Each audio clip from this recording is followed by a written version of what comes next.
Good morning. Welcome to YouTube Medical University, where we make health fun. In this video, I'll cover the symptoms, diagnosis, and treatment of orthostatic dysregulation, plus 8 ways to manage it. Orthostatic dysregulation, a physical condition that becomes more common around junior high school, is a common reason some students stop attending school.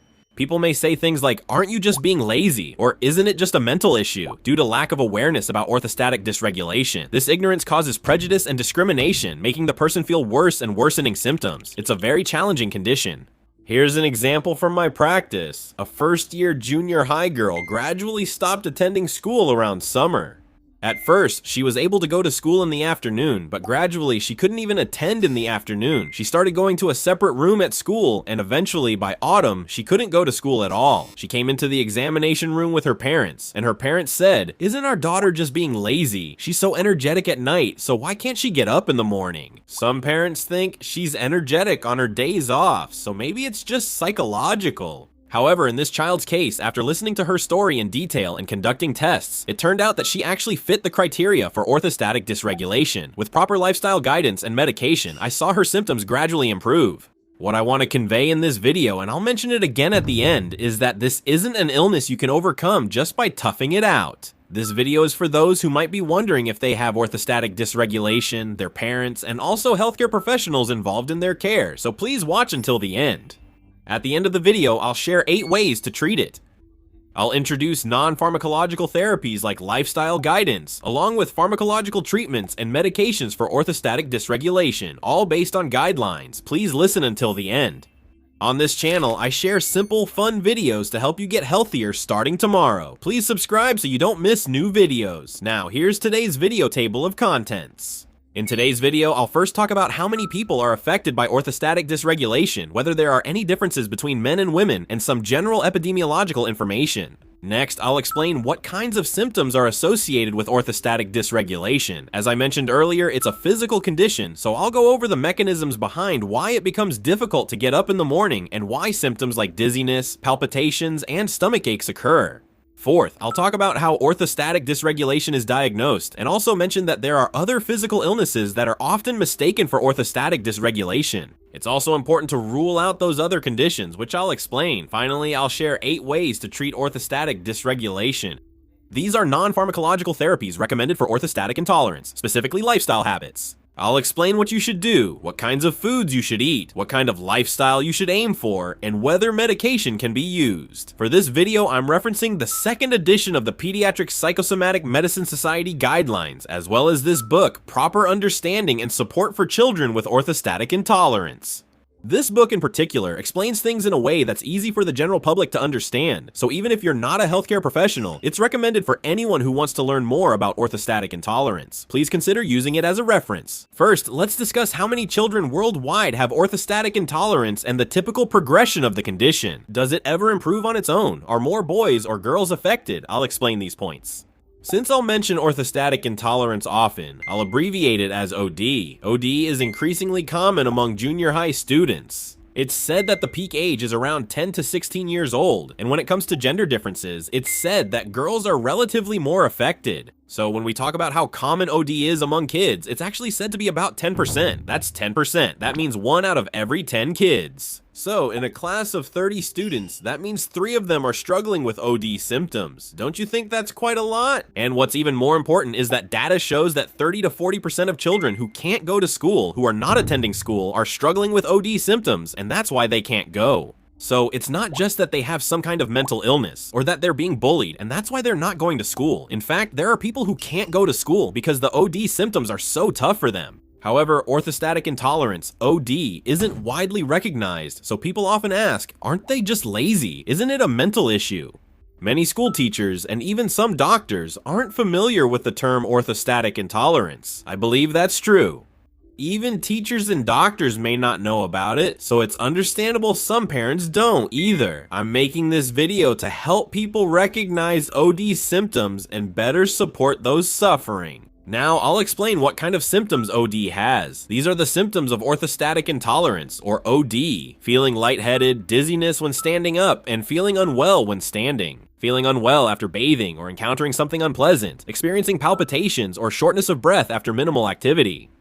Having trouble waking up in the morning and feeling unwell in the morning, looking pale, having no appetite, feeling sluggish, or getting tired easily no matter what you do, suffering from headaches, and finally getting motion sickness easily. These are the symptoms. There are quite a lot, aren't there? If any of these apply to you, you might have OD. Since it's called orthostatic dysregulation, symptoms often appear when your body can't adjust properly after standing up. A key feature of orthostatic dysregulation is that it's especially difficult in the morning due to the human autonomic nervous system, which includes sympathetic and parasympathetic nerves. The sympathetic nervous system activates when you're working, hunting, or highly energized. The parasympathetic nervous system functions during relaxation. Our daily lives depend on the balance between these two systems. However, for people with orthostatic dysregulation, even though they're relaxed while sleeping in the morning, most people normally have their sympathetic nervous system gradually become more active as they get up. But when this adjustment doesn't work well, they start to feel unwell in the morning. To put it simply, at the risk of oversimplifying, when you get up in the morning to brush your teeth or get ready for school, your body is supposed to get motivated, increase your heart rate, constrict the blood vessels in your legs to send blood to your brain, and make other adjustments. But when these adjustments don't work properly, it causes symptoms like feeling sluggish in the morning, headaches, or palpitations. Now, for the third point, I'd like to explain in a bit more detail how this orthostatic dysregulation actually happens. As I said before, orthostatic dysregulation makes mornings difficult, but nights are usually easier. That's why this is also one of the main reasons why parents often misunderstand it as laziness or just a matter of attitude. The reason is that people with orthostatic dysregulation have trouble adjusting the balance between the sympathetic and parasympathetic nervous systems. As I mentioned earlier, in the morning the body is supposed to switch from the parasympathetic to the sympathetic nervous system, but for them, it takes time for their body to get used to it, so they often start feeling better in the evening. So usually by the evening, around the time school ends, those symptoms improve and they're able to do things they enjoy, like watching fashion YouTube channels, doing their nails, or reading manga. But in the morning, they feel unwell. Now, if I explain the mechanism of why they feel bad in the morning from a medical perspective. When we wake up in the morning, our head is horizontal while we're lying down. But when we get up, the position of our head suddenly rises. Because of gravity, the heart works harder to pump blood to the head. That's why our blood pressure briefly drops when we get up in the morning. Everyone experiences this, and some people feel lightheaded when standing up. When you're dehydrated, you're more likely to feel lightheaded when you stand up. That's because with dehydration, there's already less blood in your blood vessels, and when you stand up, there's not enough blood going to your brain, which causes that lightheaded feeling. For people with orthostatic dysregulation, that feeling is much worse. Most of us experience a brief blood pressure drop when standing up, but it recovers quickly. But for people with orthostatic dysregulation, when they get up in the morning, a lot of blood pools in their legs. Because of gravity, a lot of blood goes down and pools in the legs. Normally, the body adjusts by constricting the blood vessels in the legs to maintain blood flow to the head. But when this doesn't work well, people can't get up in the morning and end up staying in bed. You see, it's clearly not a matter of willpower at all. And the thing about the autonomic nervous system is that it's tricky. For example, if someone told you to stop your heart right now, you couldn't do it, right? But if someone told you to clench your hand, you could do that, couldn't you?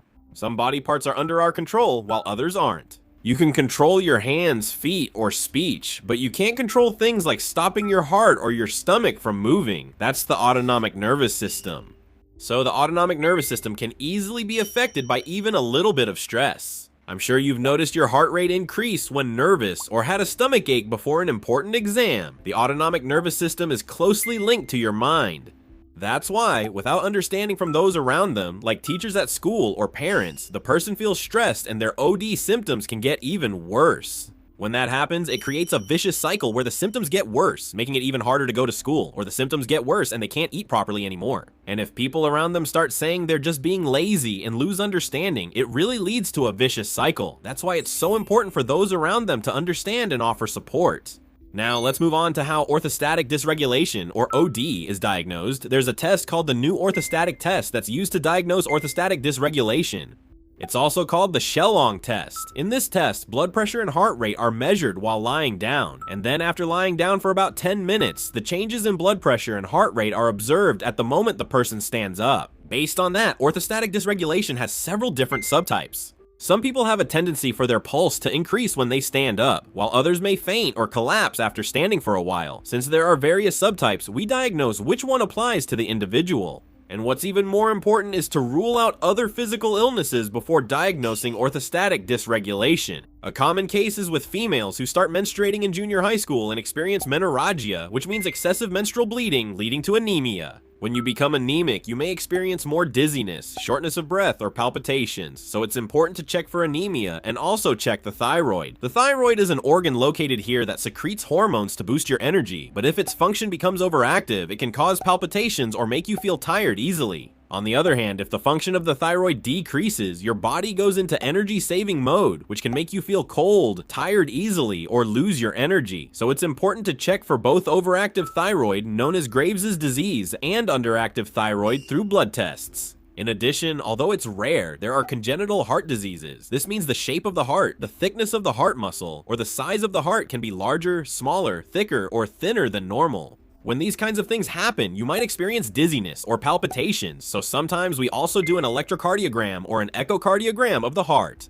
And in addition, there's something called decreased adrenal gland function. You might wonder what the adrenal glands are. Well, we have kidneys on both sides of our body, and on top of each kidney there's a small organ called the adrenal gland. These are the adrenal glands, and they produce what's called cortisol, which is commonly known as the stress hormone. When we feel stress in our daily lives, this stress hormone is released. That's cortisol. When cortisol is released from the adrenal glands, it helps us cope with stress. But if the function of the adrenal glands declines, the stress hormone, cortisol, doesn't get released, so you can become easily fatigued, your blood sugar can drop, or you might feel spaced out. These symptoms are similar to those of OD as well.